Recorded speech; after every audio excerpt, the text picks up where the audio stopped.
It is asking, is marriage a destiny? Okay.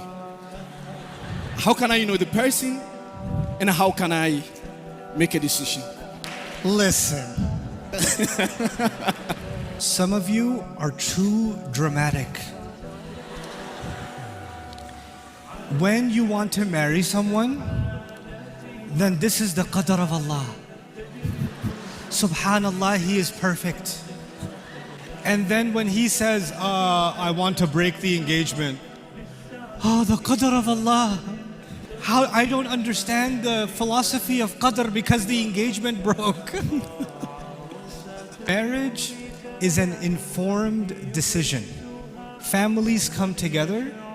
You do the best you can to understand if this is a good decision for you. And it's like any other decision. My dear daughter, my dear son, my younger brother, my younger sister, this is like any other decision. Nobody writes a question. Is buying a green car the qadr of Allah? Is eating chicken sandwich this afternoon for lunch the qadr of Allah?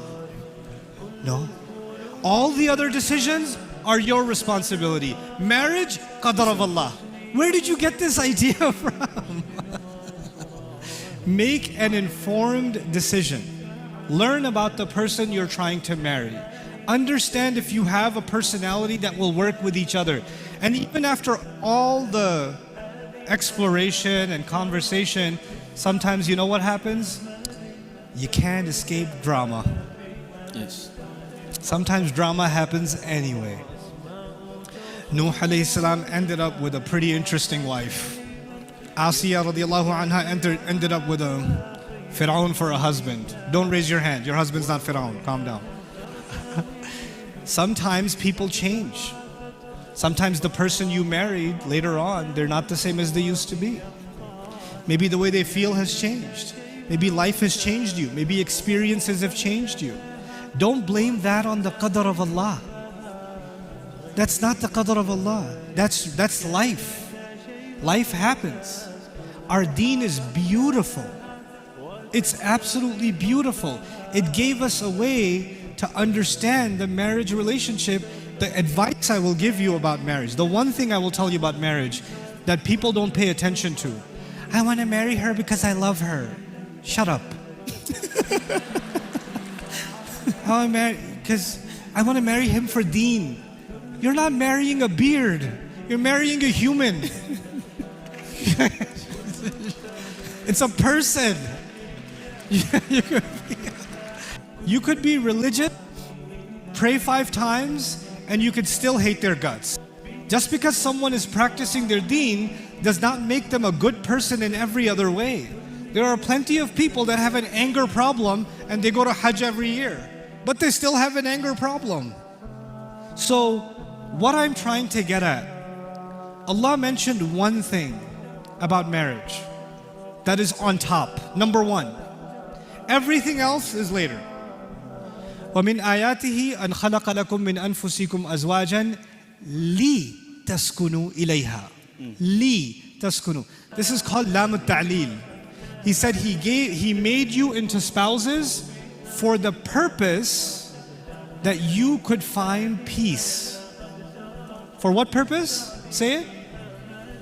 You could find peace.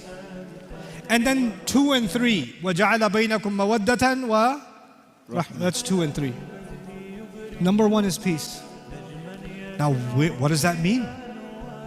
That means when you love someone, but sometimes you can love someone without respecting them. You can love someone without being honest to them. You can love someone without caring for them properly. You can love someone but hate their family. And all of these things, you know what they do? They take away the peace. So even if love is there, peace is not there. And when peace is not there, the purpose of the marriage is gone. The purpose is gone. The purpose is not love. That comes from Allah. The purpose is not care, rahmah. That comes from Allah. Your purpose is to find peace. So when you're looking for a spouse, you're asking yourself, what is it that makes me peaceful?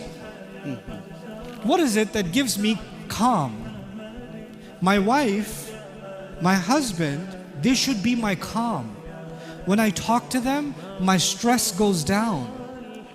My anxiety goes down. My anger disappears. Because all the storms in my life, my spouse gets rid of them. That's the kind of person I want to marry. Now, if you're talking to someone and already there's drama, there's already a temper problem, there's already attitude, there's already difficulty in communication, and you're ignoring it because you love him too much, then you're not going to have peace later. You're simply not going to have it. This is actually the primary objective. And young men and women, when you get married, the most important conversation is going to be, what gives you peace? Tell me. What gives you peace? How can I give you that peace?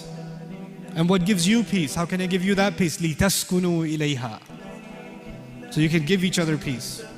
You give each other sakina. That's it. You know what most people suffer from? Marriages and drama. No peace. No peace. Young men, university students, right? Stay out of trouble. Stay in good company. Stay purposeful. Young women, when you're learning in university and college, stop having anxiety. Who's going to marry me? When am I going to get married? When is the qadr of Allah going to come? Stop. Just do your homework. Last thing, when you live a purposeful life, when you accomplish purpose and you live that way, then good people of purpose will come in your life. You won't have to look for that spouse will look for you. You have to just become purposeful, and you can do it. You're smart, you're creative, Allah has given you opportunity, you're Muslim, you have the perfect life. You have the perfect life. This is not a challenge.